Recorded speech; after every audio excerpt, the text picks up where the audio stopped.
계실 것 예, 같아요. 질문 있으신가요? 안녕하세요. 저 온영수입니다. 제가 예, 발표 이후에 사회를 보게 됐는데, 사회자 역할은 별로 없고, 예, 예, 일단 질문 먼저 받고, 예, 그다음에 질문 이후에 간단한 토론, 이렇게 진행하겠습니다. 예. 질문하신 거, 예, 말씀하십시오. 그냥 말씀하십시오. 예, 내용적인 것은 아니고, 예. 물리적 전선하고 예. 추상적 전선, 예. 이게 그 의미가 어떻게 정확히 구별되는 겁니까? 보니까 대충, 공권력하고 대치하는 전선은 물리적 전선. 공권력이 없는 곳을, 공권력이 없는 데서 권력 일반과 대치하는 전선을 추상적 전선, 그렇게 봤습니다. 그래서 경찰이 있는 데와 없는 데. 근데 이제 말이 서로 반대말이 아니잖아요. 대립어가 아닌데 대립적 내용의 이 용어를 이렇게 썼는데, 그러니까 물리적 전선이라고 명명한 이유는 그 전선의 형태가 물리적인 형태로 이루어지기 때문에 그 물리적 전선으로 봤고, 그다음에 추상적이라고 명명한 이유는 그 적의 형태가 추상적이라서 추상적 전선을 봤습니다. 그래서 그 경찰하고 경찰 저지선을 넘기 위해서 막 공방전 벌이는 고기를 물리적 전선으로 제가 명명을 했고, 추상적 전선은 거기 말고 시위대들이 막 다니면서 이제 언론기관 방화하고 이랬잖아요. 그러니까 언론 권력 또는 재벌집 또는 민정당사, 네, 이런 데는 이제 권력 일반에 대한 투쟁이다 해서 추상적 전선으로 제가 그렇게 명명을 했습니다. 예, 감사합니다. 알겠습니다.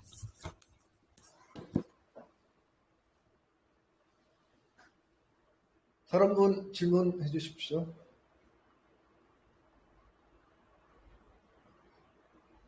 온라인에 계신 분?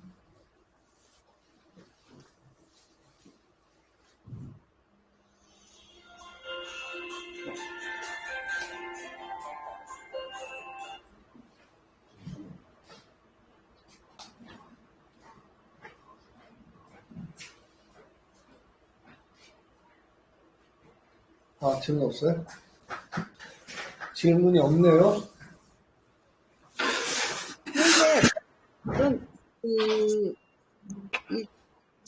이거 보고 기분이 안 좋을 사람들이 많을 것 같은데, 여기 피닉스 관계하시는 분들은 안 그러시는 쪽에 하나 봐요.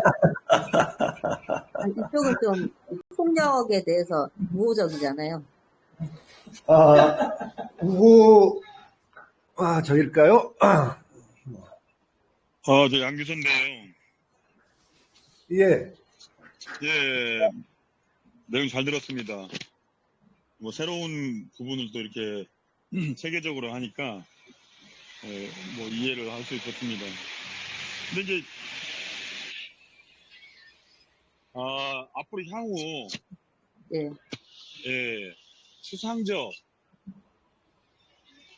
더 압도적으로 갈 수 있을 것 같은데, 지금 이렇게 쭉 온 거 보니까,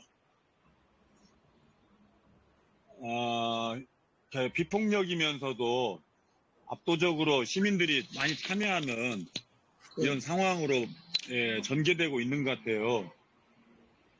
그리고 또 그런 것도 또 지향하고, 저희도 집회를 하고 있으면 시민들은 폭력에 대해서 되게 뭐라고 할까, 싫어하죠. 별로 싫어하더라고요. 어느 순간부터. 네. 그래서 또 박근혜 정권도 끌어내린 그런 경험도 있고 해서 향후에는 그런 형태로 갈 것 같다는 느낌이 좀 들고, 그러면 그 혁명을 할 때, 과거에 배울 때, 물리적인 폭력? 비폭력이 아닌 물리적 폭력이 가해졌을 때 제대로 된 우리의 그 혁명이 이룰 수 있다 이렇게 들었는데 향후에는 어떻게 저희가 해야 되는지 좀 궁금하고요. 그리고 이제 또 특히나 또 지도부가 어떻게 하느냐에 따라서 그때 그러니까 뭐라고 할까 그런 집회들이 다 끝나고 정리하고 난 이후에 그 지난 촛불 집회 박근혜 이후에 촛불 집회를 보게 되면 그때 이후에 이유가 없는 그런 지도부가 없는 상태가 되다 보니까 결국은 죽 서서 개졌다 뭐 이런 반응도 상당히 많이 있었던 것 같고 그리고 이런 쭉 상황의 역사 속에서 미국은 그럼 어떤 역할을 했는지 그런 게 좀 궁금했습니다. 이상입니다. 예, 제 발표문의 핵심은, 즉, 제 논문의 핵심은요, 제가 진짜 결론을 제대로 정리를 못한 것 같은데, 도시 하층민의 이해가, 그러니까 도시 하층민이 대중시위에서 버려졌다는 거예요. 그 도시 하층민을 한때는 민중이라고 80년대 호명을 하긴 했지만, 80년대 학생운동이 호명한 민중은 없다예요. 그리고 이해가 다르다. 역대 대중주의에서 도시하층민의 그 이해와 심지어 학생운동의 이해가 일치했던 적은 딱 한 번 있고요. 그래서 제가 계속 추상적 전선에서 도시하층민의 폭력을 봐야지 폭력 일반을, 대중주의 폭력 일반을 이해할 수 있다고 한 것은 예. 추상적 전선에서 도시하층민 폭력과 학생운동 이 이해가 도시하층민과 일치했던 데는 1987년 6월 항쟁 밤시위에서 밤시위 변혁운동에서 학생들이 같이 했던 거 그때 하고 그 다음에 5.18 광주에서 학생하고 도시하층민하고 같이 폭력 행사한 건 이 두 개밖에 없어요. 그리고 5.18 광주에서는 죽을 것 같으니까 예. 그냥 있다간 죽을 것 같으니까 같이 싸운 거고.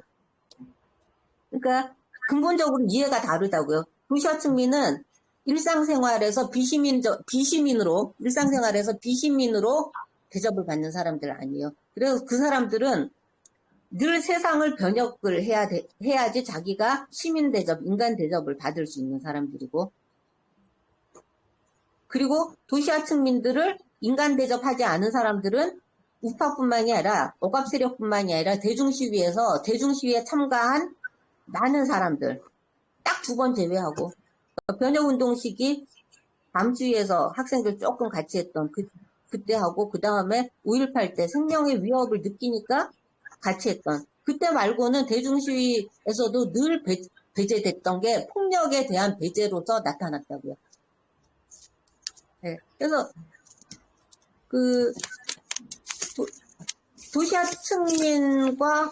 이러한 도시하층민과 화해하는 방법은 도시하층민을 사람 대접해주거나 도시하층민의 도시하층민을 조직해야 없애는 게 되겠죠. 그러니까 도시하층민의 지위를 일상생활에서 시민의 지위로 올리는 것. 그거는 이제 엄청난 복지 혜택이고, 그게 아니면 뭐 생명권의 위협 속에 했을 때. 그렇지 않았을 때 한국 저항 세력이 대중시위에서 도시하층민들을 자기하고 같은 시민으로 대접을 해준 적이 한 번도 없다는 게 이 논문의 핵심이에요. 그러니까 둘 중에 저항 세력은 뭐 선택을 하셔야겠죠. 인간 대접 받지 못하는 사람들을 위해서 함께 폭력을 행사할 것인가, 아니면 시민권자들과 함께 정권 바꾸는데 골몰 할 것인가. 이거예요. 예. 그러면 선생님 좀 그 표현하는 도시하층민 있지 않습니까? 선생님 표현하시는 고시학생이라고 하는 소리 약간 작게 네, 선생님. 예. 네, 선생님이 표현하시는 도시하층민은 그러면 보통 구체적으로 어떤 뭐 부류? 어떤 층을 얘기하는 건가요? 예를 들면 민주노총 같은 경우는 어디에 속하는 건가요? 아니죠. 그러니까 제가 이제 제일 초반에 말씀드렸는데, 도시하층민은 도시 국민하고 구별되는, 조직화되지 않은 또는 될 수 없는 비시민들.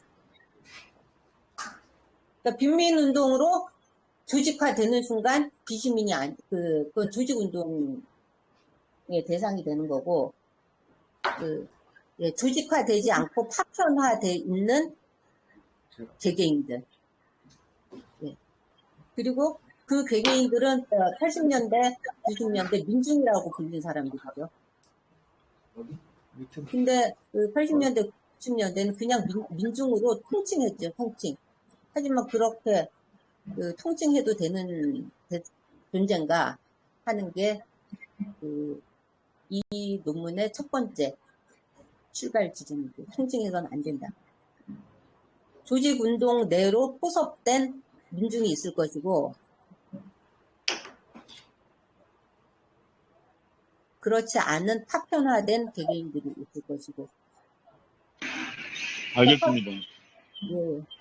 그러니까 시위 지도부 말 안 듣고 시위 지도부가 비폭력 하라고 그러는데도 말 안 듣고 폭력 행사하는 사람들. 예, 그 사람들. 네, 계속 있었잖아요. 예. 2008년 예. 잠시만요. 미국 말씀하세요. 있었고. 자, 잠깐만, 우리, 말씀하세요. 저는 울산에 있는 박여승입니다. 장애인인데, 근데 선생님이 말씀이 조금 이해는 됩니다. 도시 하층민들은 어떻게 생각하는 동지들에게 생각을 안고 있고, 그 사람들은 그 연대에게 안고 있다고 생각하고 있다고 얘기하신 무슨 말씀은 알겠는데, 예. 한국의 운동사 보면 70년대하고 80년대 운동사 보면 철거민 연대와 노동운동이 중심으로 움직인 것은 사실이라고 생각합니다. 근데 철거민들을 하층민들 생각하고 있는데 그 사람들을 동지라고 생각 않고 무시하고 비하했다는 얘기인지 이것이 알고 싶고, 그럼 우리가 폭력을 얘기할 때 폭력의 전선을 만들어야 할 때 어떻게 만들어야 할지, 전선을 어떻게 가야 할지는 더 깊이 고민을 해야 한다고 생각합니다. 왜냐하면 지금 우리나라도 장애운동, 국민운동, 하층민운동, 또 노숙자의 운동까지는 다양하게 운동을 열고 있고, 그 사람들을 같이 할 수 있는 방법과 그 안에서 할 수 있는 연대는 뭔지 어떻게 해야 할지 알고 싶습니다. 아까 선생님은 폭력을 한 건지 비폭력을 한 건지 이것도 또렷하게 얘기해 주시면 좋겠습니다.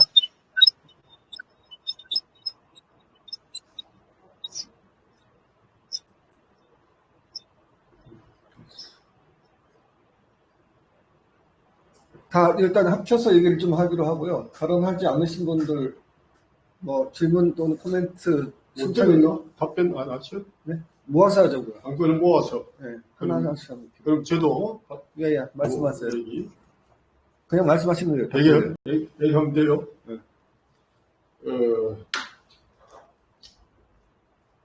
정윤광 선생님 말씀. 예, 정윤광입니다. 발제자께서는 우리가 1960년, 87년 이게 대표적이고 그 이후에도 무수한 이제 대중적인 시위가 있었을 때 도시 하층민이 진정하게 이 시위의 주도자로 등장할 때 이것이 변혁적인 혹은 현실을 바꾸는 도시 하층민하고 또 소시민이나 이태리나 시위에 참여하는 다른 집단들이 결합하는 이런 계기가 됐다. 그렇게 될 때 이 선거를 때 이렇게 말씀을 하는 것 같습니다. 그런데 이게 실제로 가련적 제하더라도 이를테면 프랑스나 이런 이제 나라들 보면은 도시 하층민을 조직화해요. 정치적으로. 정치적으로. 그게 뭐 완벽하게 조직화됐다 안 됐다 이런 것까지는 제가 깊이 있게 연구를 못 해봤습니다만 어쨌든 한국에서도 이 도시 하층민을 조직한다는 것은 강령 정책이 어떤 가지고 조직적인 집단이 이를테면 청계천 피고 혹은 다른 여러 가지 형태의 하층민에 상응하는 그 사람들이 호응할 수 있는 그 사람들이 주장하는 이 요구를 수용하면서 이를테면 간단히 얘기하면 무상교육, 공공지구, 그 다음에 국가기관사로 국공여화 이런 등등 이렇게 해서 보다 적극적으로 조직에 들어가면은 이것을 타개할 수 있는 방법이 하나의 방법이 되지 않겠냐. 이 점에 관해서 한번 답변을 해주시기 바랍니다. 자, 다른 분 한 분 정도만 더. 예, 저도 얘기해요. 김양민 예, 박사. 제가 볼 때는 좀 나눠서 내용에 이게 좀 나눠서 좀 볼 수 있을 것 같은데, 그러니까 국가가 폭력적으로 나올 때, 그러니까 폭력적으로 진압을 할 때, 뭐 여기 나한테는 국가 폭력에 의해서 시민권이 박탈당하는 발포 상황이 된다면.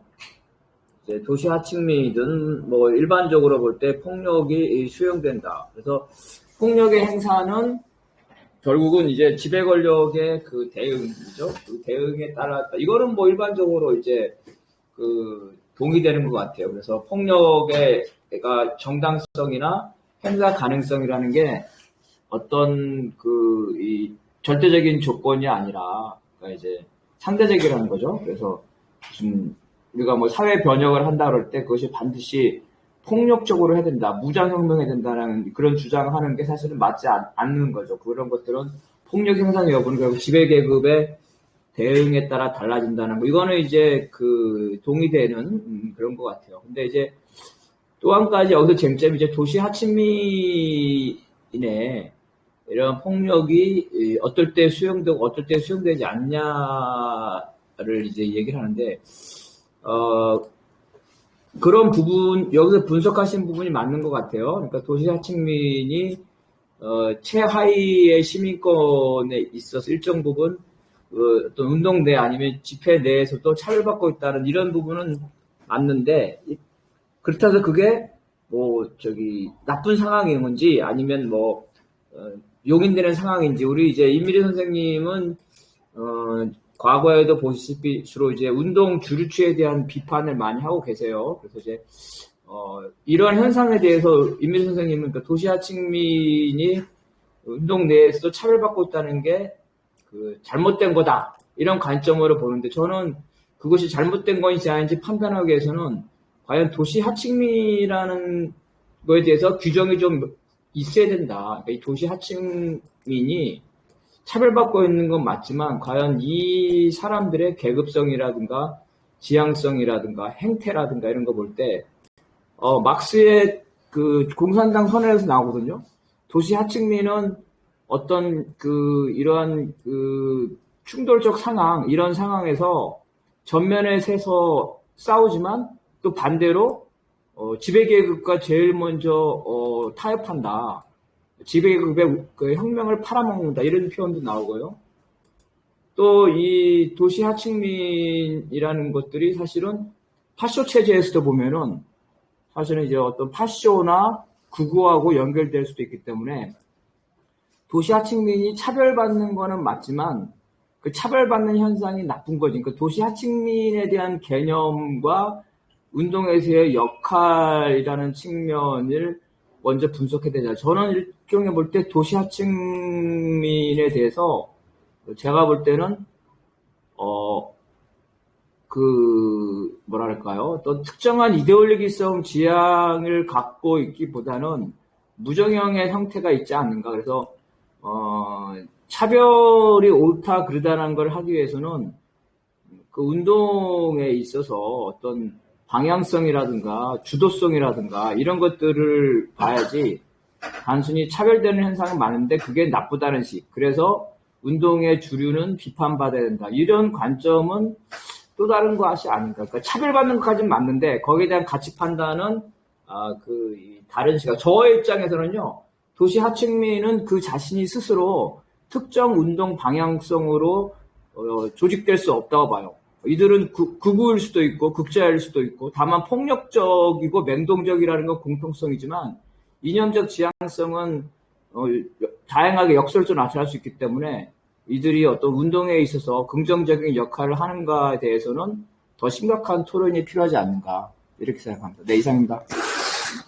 네, 세 분이 말씀하신 거에 대해서 그 답변 그럼 말씀해 주시면 좋겠습니다.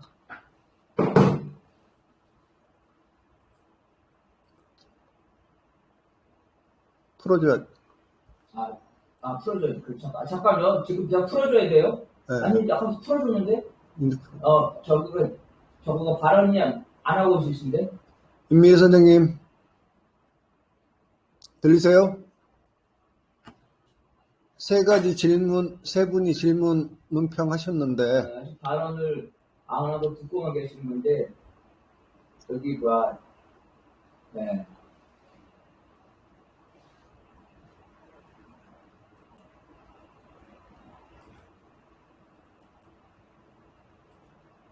전화를 해봐야 돼. 안 들리시나? 안 들리나? 연결이 안 되나? 아니. 제가 전화를 해볼게요. 듣고만 있는 걸로 나타나요. 잠깐만요.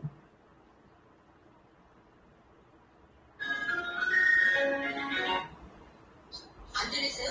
예, 듣고만 있는 걸로 나타나요. 어제하고 똑같은 날 제가 전화로 말씀하시면 다 안 들렸어. 네, 처음부터. 펜은 꺼야 되는데? 왜냐면 제 핸드폰에서 두 개가 다 울려요. 휴대폰으로 하고 계시는구나. 예, 텔 꺼시면 돼요. 상관없어요. 텔 끄시고 그냥 휴대폰으로 하세요. 네, 나가시면 돼요. 예. 텔 꺼시면 돼요. 안 들리죠? 아니, 모르겠습니다. 예. 저거 주세요. 마이크 주세요, 마이크. 예, 말씀하시면 돼요. 예, 세 분 질문 중에 김장민 선생님 거부터 거꾸로 말씀드릴게요. 예. 김장민 선생님 말씀하신 도시하층민, 왜 울리지? 예, 말씀하세요. 이게 전화, 저기가. 예, 잘 들리세요? 이 정도면? 예, 잘 들려요. 예, 김장민 선생님 말씀하신 도시하층민의 역할에 대해서, 잘 알고 있습니다. 동의하지는 않지만 잘 알고 있습니다. 그래서 막스가 브리메르에서 룸펜피티들 욕을 그렇게 했잖아요. 예, 그 말씀 하신 것 같은데, 저는, 막스가 그랬다고 봅니다. 그러니까, 마르크스가 그렇게 평가한 거지, 마르크스가 진리는 아니잖아요. 그냥 막스가 그렇게, 마르크스는 그랬구나, 룸펜피티를 그렇게 봤구나, 그렇게 생각을 합니다. 예. 아니, 막스뿐만 아니라. 그리고 그 다음에 이제, 연결될 수도 있으니까. 정 선생님 답변. 도시 하층민들을 적극적으로 조직화해야 되지 않느냐, 그렇게 말씀을 하셨는데, 조직화할 수 없는 대상이 도시 하층민이라고 보고, 조직화해서 어떠려고요? 조직화 되지 않은 않은 사람들을, 그러니까 개별 파편화된 사람들을 도시 하층민들이라고 하고, 물론 그런 사람들이 하나도 없어질 때까지 계속해서 조직화하려는 노력은 할 수 있겠지만, 그게 과연 가능할까? 왜 가능하지 못하냐면, 끊임없이 또 다른 유형의 개별화, 파편화된 그러한 사람들이 등장을 할 것이고, 사회운동이 과연 세상의 그런 변화보다 훨씬 더, 빨리 나가고 있나? 더 먼저 진보가 상대적으로 보수에 비해서 진보인 것이지, 사회 전체의 발전 정도보다 진보 운동이 가지고 있는 그 의식이 더 앞서 나간다고는 볼 수 없는 거 아니에요? 사회가 형성된 이후에 그것을 바탕으로 해서 얼마나 더 나은 세계를 의식적으로 그려내는가 하는 것이 진보인 거지. 지금까지 진보들 한국이나 세계 다른 나라들의 진보를 봐도 과연 그러한 조직화가 가능할까 싶어요. 예. 그러니까 1990년부터 크게 다르지 않은 소위 좌파들이 지금 상상도 못했던 시위 형태가 일어나는 이 시점에서 어떻게 그걸 조직화할 수 있을지. 그리고 2016년, 2017년 촛불에는 소위 제가 논문에서 도시 하층민이라고 얘기한 사람들이 참가를 안 했습니다. 그러니까 폭력 자체만 퇴출시킨 게 아니라 도시 하층민 자체를 퇴출을 시킨 거죠. 도시 하층민들이 2016년, 17년 촛불에 참가하지 않았다는 거는 제가 다른 논문에서 2016년 촛불을 주제로 해서 쓴 논문이 하나인데 거기서 언급을 했는데, 제가 당시 서울역 노숙자들도 인터뷰하고 그랬는데 그 사람들은 아예 참가를 안 했어요. 예. 그러니까 참가하지 않은 사람들을 놓고 지금 조직화를 얘기하는 거는 좀 무리가 있지 않나, 그런 말씀이고, 그 다음에 이제 첫 번째 질문 주셨던 분, 두 가지 질문 주셨는데, 철거민, 제가 정확히 들은 건지는 모르겠습니다. 끽끽한 소리가 나가지고, 일단 첫 번째, 철거민 얘기를 하셨는데, 철거민들이, 불법적 철거에 맞서 생존권을 사수하기 위한 투쟁을 하는 순간이 있고, 그 다음에 철거민 운동이 사회운동의 일부로서 전체 이분법적 전선에 동원되는 시기가 있습니다. 한국 사회운동에서. 철거민 운동 자체가, 하나의 운동이라고는 하지만 굉장히 생존권 투쟁 지향적인 때가 있었고, 또, 이분법적 전선 운동이 일부일 때가 있었고, 또 철거민 운동 내부에서도 생존권 투쟁 쪽이 강한 집단들도 있었고, 후자가 강한 집단들도 있었고, 전자일 경우에는 파편화된 도시 하층민의 일부로 볼 수 있겠지만, 볼 수 있고, 후자는 조직화된 도시 빈민 운동의 하나라고 볼 수 있을 것 같습니다. 그리고 지금 두 번째 질문은 장애인 운동 말씀을 잠깐 하셨는데, 저는 장애인은 엄격한 의미에서 도시 하층민과 일치하지는 않지만, 한국 사회에서 비시민 취급을 받는다는 데서 도시 하층민하고 유사한 측면이 크다고 생각을 합니다. 그리고 지금 장애인 투쟁이, 폭력 시위를 전반적으로는 아니더라도 부분적으로 폭력 시위를 하는 것은 장애인들의 지위가 현재 한국 사회에서 비시민의 지위에 놓여 있기 때문에 그럴 수밖에 없다고 생각을 합니다. 그래서 장애인들의 폭력 그리고 불법 위법 시 저는 동감하고 지지합니다. 예, 제가 질문을 정확히 들었는지 모르겠는데 일단 답변을 하면 이렇습니다. 예. 예, 감사합니다. 다른 분들 질문이나 코멘트. 답변 다 했어요? 예. 다시 얘기해 주십시오. 사람 없으면. 제가 먼저 하나 빠르게. 말씀드리고 싶은 게, 하여튼, 저는 일단 기본적으로는 프레임은 이렇게 정리를 한 게 굉장히 좀 단순화의 위험이 있긴 하지만 깔끔하다라고 이제 생각을 하고요. 기본적으로. 그래서 즐겁게 잘 들었고요. 근데 이제 좀 걸리는 부분들은 다른 부분들은 이미 다른 분들이 말씀하셨는데, 저는 이제 그 시기들을 이제 관통하는 하나는 이제 아까 말씀하셨던 광주를 통한 이제 그 학생원의 급진화죠. 급진화 과정이 이제 이후에 영향을 준 건 맞는 거고, 지금 이제 2016-17의 이제 촛불은 그 역의 과정, 탈급진화에 이제 탈급진화가 보시면은 이제 소위 이제 도시화 특림 또는 서볼턴의 이제 배제로 나타나는 거잖아요. 한편에서는 배제로 나타나고 다른 한편에서는 이제 탈급진화가 되다 보니까 이제 개량화, 타협주의로 이제 가는 거잖아요. 그래서 이제 하나는 이제 사실 좀 이제 설명은 저는 대충 이제 이해를 하는데, 이제 80년대 시기를 할 때 이제 변혁운동이라고 할 때 변혁운동이 단일하거나 동일한 하나의 실체가 아니잖아요.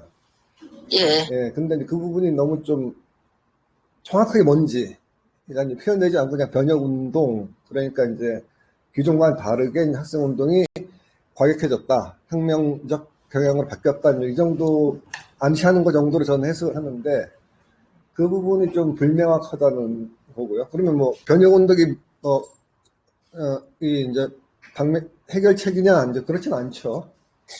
그렇다고 보는데, 어쨌든 이제 그 부분이 하나 말씀드리고 싶고, 그래서 이제 변혁운동에 대한 부분을 조금 더 정밀하게 또는 아니면 정교하게 서술하실 필요가 있겠다는 제 판단인데, 그거에 대한 의견을 듣고 싶고요.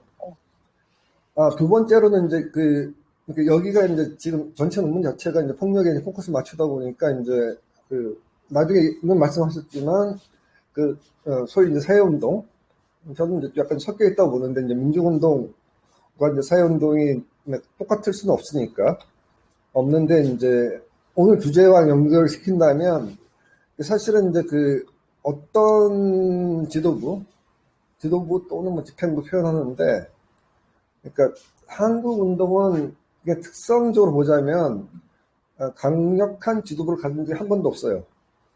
제가 봤을 때는. 지도부가 없었고, 그다음에 그러니까 이제 뭐냐면 하나의 이제 예를 들어서 연대체가 만들어졌을 뿐이지 사실 실체가 없는. 그러니까 어떻게 보면 흔히 이제 대책위들이 수많은 단체들이 모여서 하는 그냥 옥상옥의 형태지, 상층 정치를 하는 거지, 실제로 대중적인 기반이라 그럴까요? 실제로 예를 들어 민주정치에 참여하고 있다고 하더라도 중요한 시점에 자기 이슈 아니면 동원 못 한다고요. 그 정도의 실력과 실체를 갖고 있다는 거죠. 그러니까 그리고 이들이 이제 하여튼 모든 중요한 시점에서 그러니까 속성상 폭력을 옹호하지 못하죠. 그래서 모든 대책이, 모든 상층 연대책은 다 비폭력 기조인 거죠. 근데 말씀하셨듯이, 그게, 취약한, 굉장히 느슨한 형태의 이제, 리더십 이런 표현도 어떨 땐 쓰기도 황당할 정도의 이제 그 정도의 이제 연대체 수준이기 때문에, 정치적으로 취약하고, 그렇게 당연히 이제 더 강력한, 그러니까 간접적으로라도 아래부터 올라오는 그런 분노나 행동들, 투쟁들을 이제 합리화하지 못하죠. 그냥 자기 디펜스에 빠져버리는 이런 것들이 이제 대부분이었고, 그런 맥시멈이라고 해봐야 그냥 암묵적으로 단조 이 정도, 그 정도만 해도 그럴 때도 몇 번 없었다는 거죠. 그래서 이제 이 지도부 문제 자체도 이제 아까 말씀드렸던 이제 변혁운동과 마찬가지로 조금 너무 좀 엉성하게 표현되지 않았느냐. 그게 제 판단입니다.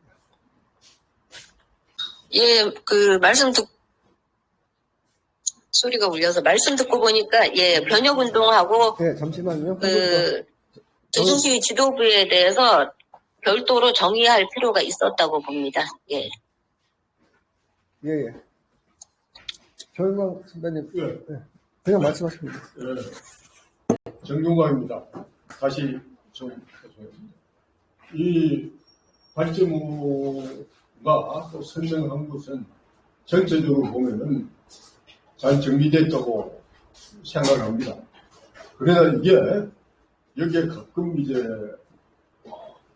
이 폭력이냐 아니냐 이 문제가 일정한 이 초점을 형성을 하고 있습니다.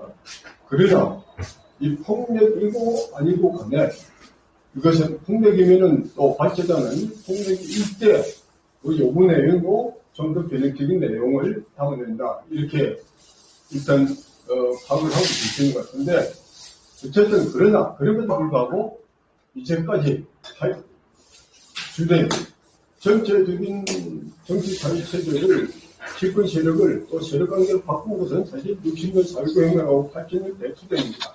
그게 이제 많은 이제 투영들이 있었는데 근데 어쨌든 간에 60년이든 80년이든 이 전체적인 투쟁 기조는 민주운동입니다. 민주화운동.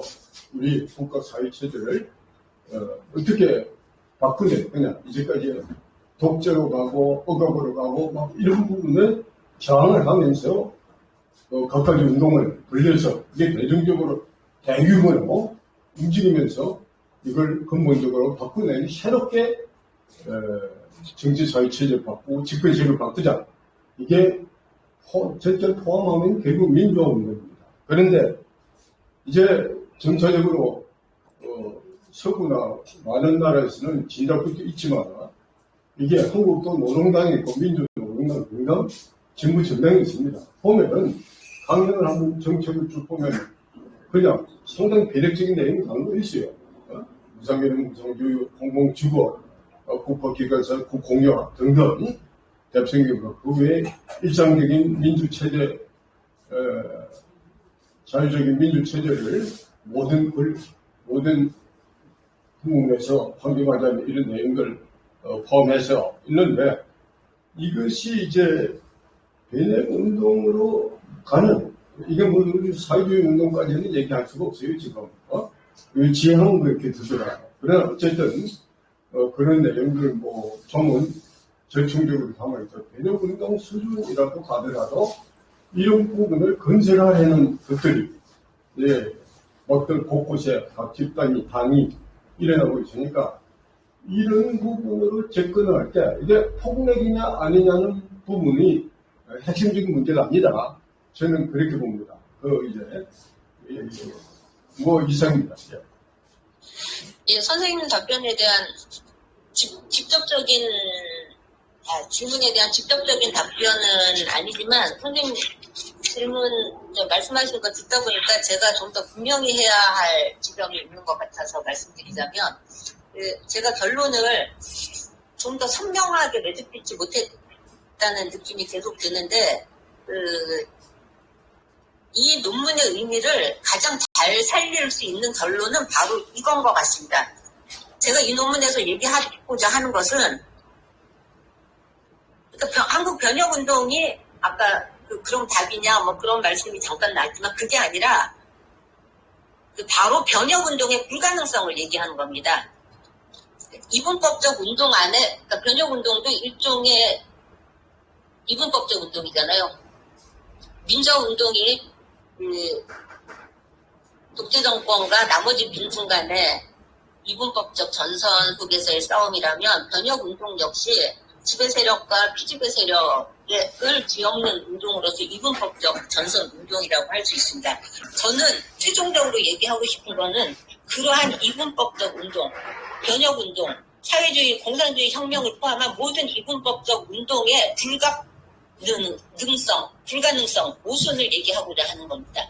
하나로 얘기될 수 있는 민중은 없다.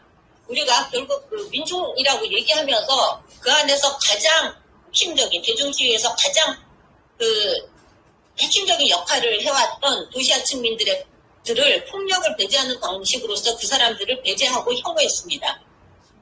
그것이 한국 민중운동, 변혁운동의 실체이고 그뿐만이 아니고 어떤 경우에는 그 하나로 얘기될 수 있는 적과 동지는 없다. 따라서 하나로 얘기될 수 있는 적과 동지가 없으니까 하나가 된 적과 동지의 싸움은 즉 이분법적 전선에서의 투쟁은 불가능하다. 모순이다라고 말씀을 드리는 겁니다.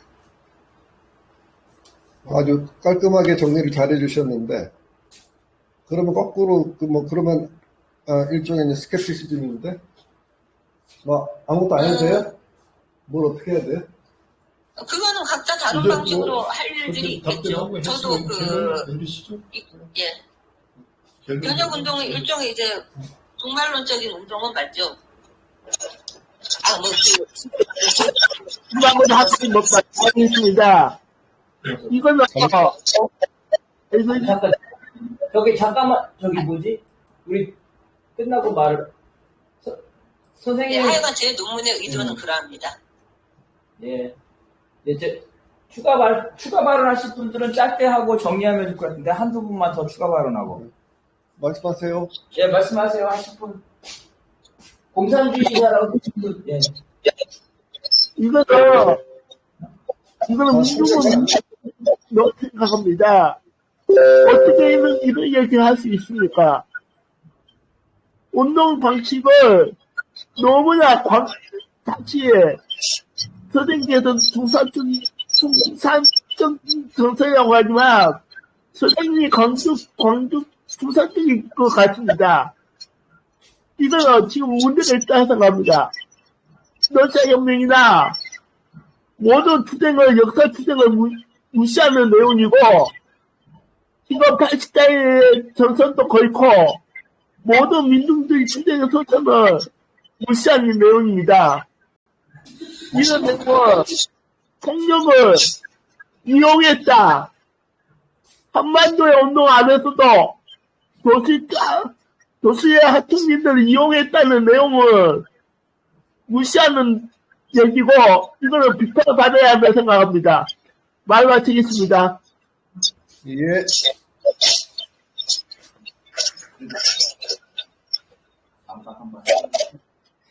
예, 제가 지금 말씀하신 분 내용이 워낙 안 들려가지고 약간 거기에 대한 답변은 아니지만 간단히 요약하자면, 시민의 자격을 가진 사람들이 비시민으로 치부된 도시하층민들의 폭력을 배제 혐오하는 가운데 그들의 투쟁과 피를 자기 몫으로 돌렸다고 봅니다. 저는. 예. 그러니까 대중시위에서 시민들이 비시민들의 폭력을 통해 나타난 시위의 에너지를 갈취했다고 봅니다. 예.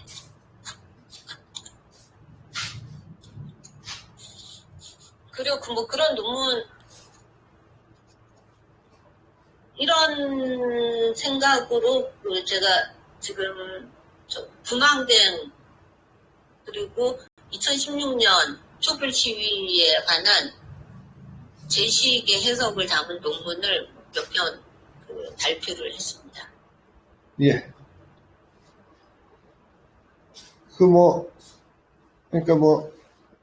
아까, 말씀하신 분의 요지는 지금까지 여러 가지 투쟁들을 폄하한다, 이런 주장이셨는데. 이걸 폄하라고 할 수 있을까요? 그리고 투쟁이 핵심은 뭐냐면 폄하가 아니라 대중시위 참가자들의 행위를 하나로 보면 안 된다. 그 안에도 계급이 있다. 네, 거기까지는 충분히 할 수 있는. 예. 그 그리고 입장에서는 그 계급 안에서 대중시위에 참가한 여러 계급들 중에 결국은 또 아래 계급이 위에 계급으로부터 투쟁의 성과를 갈취당했다. 갈취한 저들이 현재 계급 권력 내에서는 아주 레서 에이드라고 그럴까요? 별 볼 없는 자들이잖아요. 그들이 뭐 막강한 권력을 가지고 그걸 이용해서 그러니까 그것을 이용했다고 하더라도 얼마나 그 권력을 향유하고 있나요? 그리고 그들도 그래봐야 갈취한 사람들보다는 오히려 갈취에 강한 사람들의 초점을 맞춘 것이 예, 제 지금까지 쓴 논문의 특징입니다. 그건 저도 이제 개인적으로 충분히 이해를 하고요. 예. 하는데 이제 그러니까 두 가지인데 아까 말씀하셨을 때 이제 모든 이분법은 악이다. 그랬을 때는 좀 그러니까 아까도 잠깐 말씀드렸듯이 거꾸로 모든 악이면 뭐 선택을 할 게 없잖아요. 아니, 그러니까 불가능하다고 그랬죠. 제가 모순이다. 예. 그러니까 이분법적 전선은 모순이다. 그 자체로 모순이다. 그거는 이제 변주법 하는 그 말장난 같은 느낌이 좀 들긴 하는데, 선생님 입장은 뭐 어쨌든 글보다는 논문보다는 이제 PPT가 더 명료하게 좀 정리가 잘 됐고, 결론은 저는 이제 시민 개념으로 할 때는 뭐 약간 애매하다. 그렇게 볼 수도 있는데 100% 동의는 안 간다에 비하면 토론을 하시면서는 아주 명료한 입장을 밝혀주셨고요. 동의되는 부분도 있고 아닌 부분도 있고 생각을 합니다. 시간을 마무리를 해야 될 때가 됐는데 혹시 마지막으로 한 분 더 발표하실 분? 예, 저 내용은 아니고요. 우리 이제 임미리 선생님은 지난번에도 우리 자살 문화에 관해서 이렇게 하셨고, 그 다음에 그 전에 이제 경기동부 하셨고, 그래서 저희 운동권 내에서도 이제 어떤 계층이나 차별이나 이런 소위 말해 주류 운동권에 대한 비판적 시각을 쭉 해오셨고, 오늘 관련된 부분에서는 사실은 이제 우리 연구소에 김승현 박사라고 프랑스에서 실업자 운동으로 박사학위 맡으신 분인데, 이분이 예, 그렇죠. 그쪽하고 아마 비슷할 수도. 예. 그래서 사실 오늘 그분을 좀 왔었으면 못 왔는데, 그러니까 이제 또 다른 방법이 있어요. 그러니까 뭐냐면은 지금, 지배계급의 어떤 폭력, 그러니까 헌법적으로 저항권 상황이죠. 그러니까 지배계급의 기존 질서에 대응에 따라서 폭력성이 수용되는 게 좌우된다고 하는데, 그게 일정 부분 이제 한국 상에서 맞는데,